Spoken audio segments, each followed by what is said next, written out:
Network subscribe share Oromoo irraa labsame marsaa shanaffaatiillee guutuu Oromiyaa keessatti maaltu adeemsifamaa oole kan jiru kan isin biraan geenyu ta'a labsii fi oduu tanatan isin biraan geessu Handaraartuu Shaamiiti. Labsii qeerroo Oromootiin labsame kanaan guutuu Oromiyaa keessatti sochiin tokko akka hin jirre maddeen keenya guutuu Oromiyaa kutaalee garaagaraa keessaa nuuf gabaasuun wal qabatee rakkoolee jiran kanaas akkasuma sababa labsii kanaatti waraanni mootummaa olii fi fiiguudhaan uummata hawaasa weeraraa jiraachuullee kan dubbatan ta'udha. Sababa labsii qeerroo marsaa shanaffaatiin wal qabatee godina Harargee Bahaa magaalaa Qobboo kan argamu.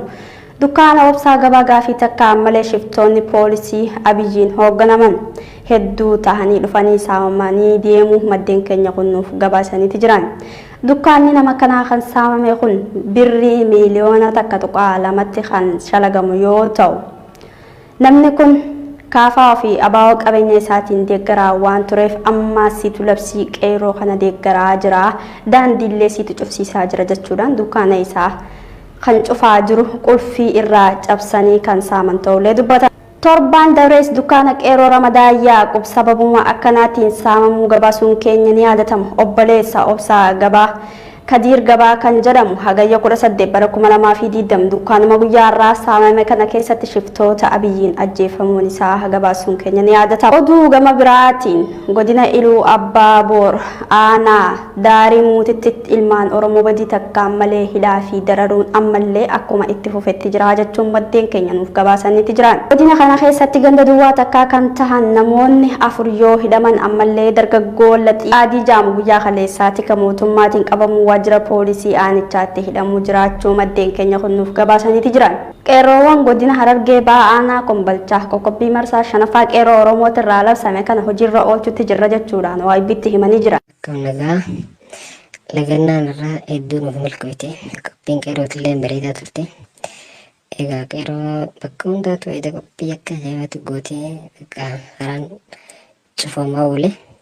Makiinaan takka gabaatee tamkalaqee fudhattee deemtu haramaa keessa dabartee karaa harar sammalee bakka karaa biraa karaan deemtu hin jiru bakki biraa takka illee bakki deemtee hin jirtu awwadaay akka ajaa'ibaa wanta qalbii hin jettu lagannaa ammaan duraa hundarra ta'araa tanaa awwadaay keessaa fi Kombolchaa hedduu nuuf milkaa'e diree xayyaaraa daran akkasuma.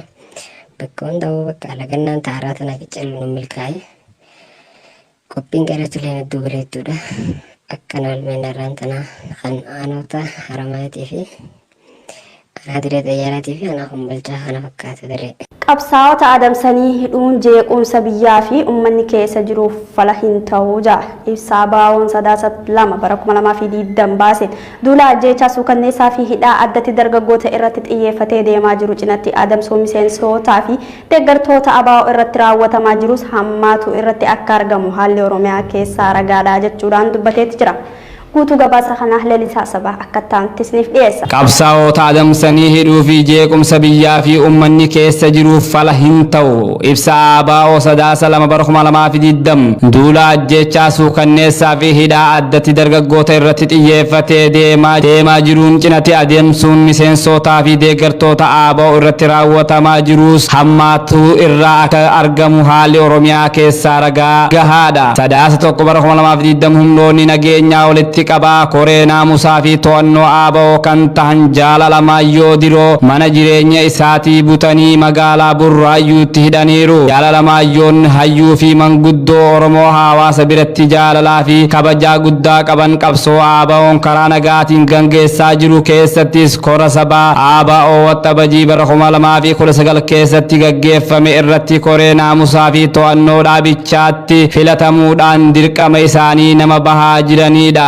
Kanarratti dabalee beekumsaa fi ogummaa qabaniin lammii isaanii gargaaruudhaan nama ulfina qaban manguddoo Oromooti. Tibba darbees wayita hayyuu duree abaa'oo mana jireenya isaatti odoo haala yeroo irratti ibsa laatanuu humnoota nageenyaatiin akka adda kutan taasifaman keessummoonni isaanii uguramaniif hidhaman manguddoon saganticharra turanii fi wayita gad bahan hidhamaniin booda gallakkifaman keessaa obbo Alamaayyoo Diroo tokko tura. turan qaama hoogganaa dhaaba siyaasaa seera qabeessummaan qabsoo karaa nagaa gaggeessaa jiru aaboo bakkayyutti adamsanii hidhuu fi dararuun humnoota nageenyaatiin raawwatamuu irratti argamu. ABO'n cimsee balaaleffata. Tarkaanfiin hayyootaa fi manguddoota Oromoo danqaa fi rakkoo ummannii fi biyyi keessa jirtu furuu keessatti qooda jabaa qaban salphisuu fi hidhaan dararuun akkanaa kun hegeree jiru haala daran yaaddeessittu geessa malee fala hin ta'uu danda'u jedhee amana. Biyya gaaga'ama lubbuu fi manca'iinsa qabeenyaa dabalatee rakkoo siyaasaa fi dinagdee fi hawaasummaa walii galatti jeequmsa bifa hedduutti goolamte lammiif yaaddoo jireenyaa taateef furmaanni seeraa ala gotti rarra'uu fi afaan qawweetiin yakka suukanneessaa ummata jilbeeffachiisuuf yaaluu miti. Jaarmeyoota siyaasaa fi dhaabbilee hawaasaa fi qaamolee adda addaa walii galattis lammiileen hundi kan keessaa qooda fudhatanii fi ittis amanan mootummaa ce'umsaa gad dhaabuudha. Kanaaf wirtuu jeequmsaa taasifamuun kan itti xiyyeeffate Oromiyaa fi lammiileen isaa hunda balaatti aggaamerraa baraaruuf waamicha ijaarsa mootummaa ce'umsaa biyyoolessa Oromiyaaf ABO'n dhiyeesseef awwaachuun dirqama hundaa yeroon gaafattuudha. Hidhaa fi ajjechaan ummata irratti raawwatamaa jiru dammaqiinsaan ofirraa tiksaa furmaata waaraa lammiilee hunda rakkoo bifa hedduu keessaa baasu mirkaneessuuf dirqama lammummaa haa bahannuun dhaamsa keenya. Addi bilisummaa Oromoo adamsuu fi hidhaa seeraan alaa miseensotaaf deeggartoota keenya walii galatti lammiilee biyyattii qabsoo karaa nagaa gaggeessanii fi fayyaaleeyyii irratti gaggeeffamaa jiru jabinaan akka morminu ibsaa. Yakka kana dhaabsisuuf abdii fi hawwiin ummataa dhugoomsuuf kaayyoo qabatee deemaa jiru dhugoomsuuf yoomiyyuu caalatti falmaa isaa murannoon akka itti fufu hundaaf mirkaneessa.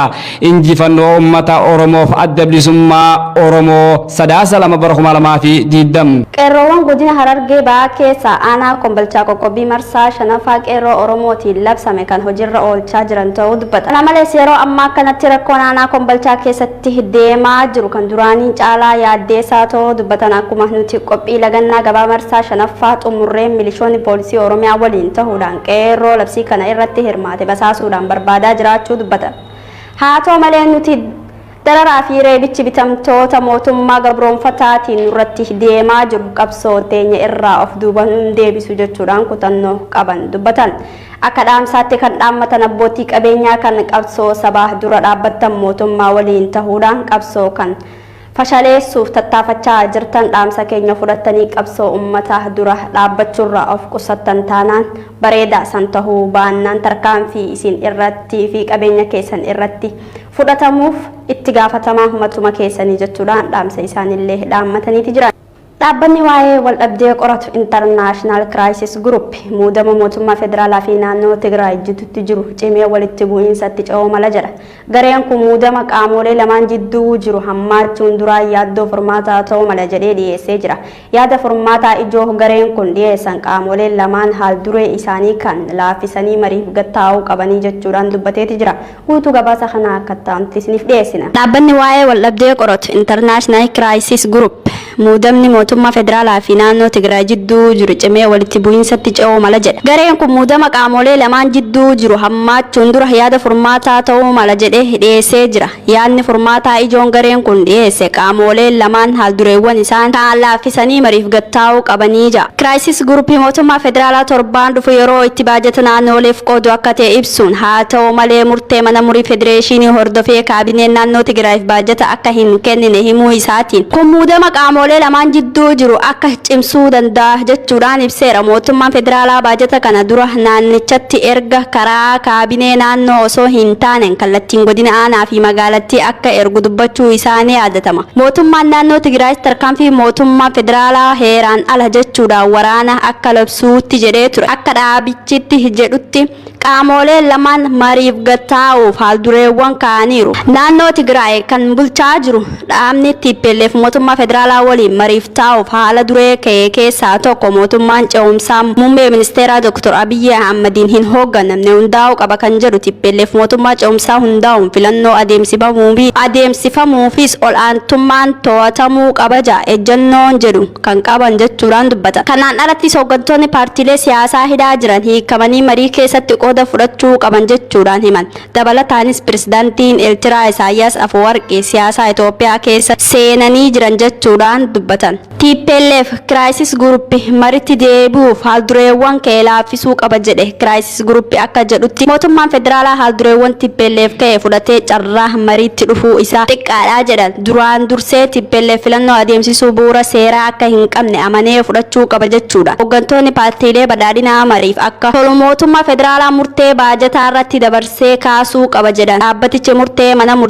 mana marii federeeshinii naannoo Tigraayiif baajata kennuun wal qabatee dabrees mootummaan federaalaa yeroof osoo hin tursiisne gaariidha jedhe. Crisis Group yeroo mariif ta'u argachuu dandeessu jechuudhaan ibsan. Hawaasni idil addunyaa muudama Itoophiyaa keessa jirtu akka hin hammaanne kan barbaadan yoo ta'e waliigaltee biyyoolessaa akka ga'uuf qooda isaanii gumaachuu qaban jechuudhaan ibsan. Mootummaan Ameerikaa fi gamtaan Awurooppaa mootummaa federaalaa fi mootummaa naannoo Tigraay maritti akka deebi'an dhiibbaa uumuu qaba jechuudhaan naannoo Tigraayiifis ibsa naannichaa baasuufis mootummaa federaalaa akka qaceellotti ilaalu akka baasu dhabuu hawaasni idil addunyaa dhiibbaa uumuu qabaas jedhan.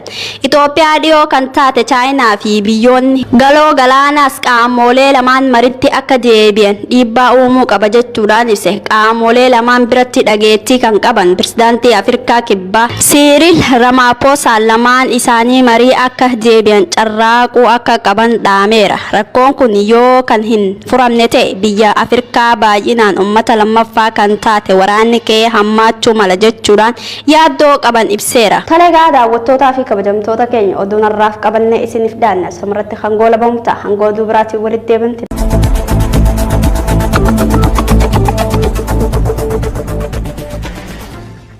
Hero Media Network. Subscribe, share.